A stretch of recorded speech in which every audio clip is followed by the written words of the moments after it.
गणेश पुराण रुद्र संहिता पंचम खंड अध्याय 14वां जलंधर की उत्पत्ति। ओम नमो पार्वती पते नमः। हर हर महादेव। कथा का आरंभ।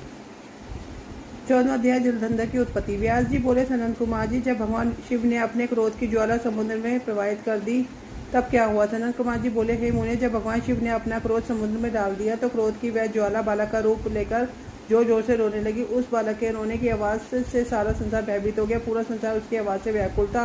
तब सभी चिंतित होकर ब्रह्मा जी की शरण में गए। तब सब देवताओं के सादर ब्रह्मा जी को प्रणाम किया और उनकी स्तुति करने लगे। तत्पश्चात बोले, हे ब्रह्मा जी, इस समय हम सभी पर बहुत भारी संकट आ पड़ा है। प्रभु, आप तो सब कुछ जानते ही हो। उस बालक ने जो समुद्र से उत्पन्न हुआ अपने भयंकर रुदन द्वारा पूरे संसार को आहत किया है, तभी भय से आतुर है। महायोगिन, आप उस बालक का संहार करके हमें भयमुक्त कराइए। देवताओं का इस प्रकार की प्रार्थना सुनकर ब्रह्मा जी अपने लोक से पृथ्वी लोक पर उतरकर उस समुद्र पर पहुंचे जहां वह बालक विराजमान था। ब्रह्मा जी को अपने पास आता देखकर समुद्र ने भक्तिपूर्वक ने प्रणाम किया। उस बालक को ब्रह्मा जी को सौंप दिया। तब ब्रह्मा जी ने आश्चर्यचकित होकर समुद्र देव से प्रश्न किया कि बालक किसका है?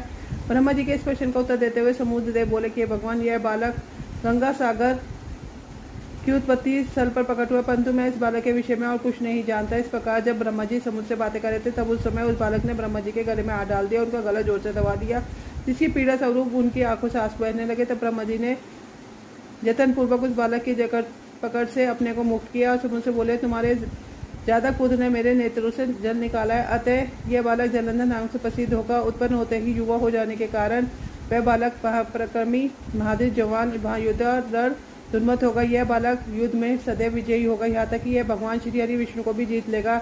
यह बालक दैत्यों का अधिपति होगा। कोई भी मनुष्य या देवता इसका चाहकर भी कुछ नहीं बिगाड़ सकेगा। इसका संहार केवल त्रिलोकीनाथ भगवान शिव के द्वारा ही संभव है। यह कहकर ब्रह्मा जी ने असुरों के गुरु शुक्राचार्य को बुलाया और उनके हाथों से उस बालक को दैत्यों का राजा स्वीकार करते हुए उसका राजाभिषेक कराया।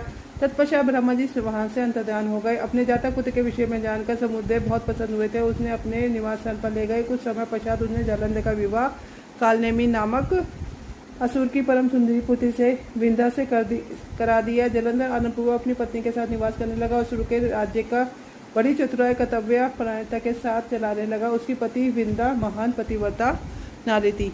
इसी के साथ यह अध्याय पूर्ण होता है। कल एक नए अध्याय के साथ मिलूंगी, जो कि 15वां है, देव जलंधर युद्ध। तब तक के लिए सबको राम राम, सबको राधे राधे।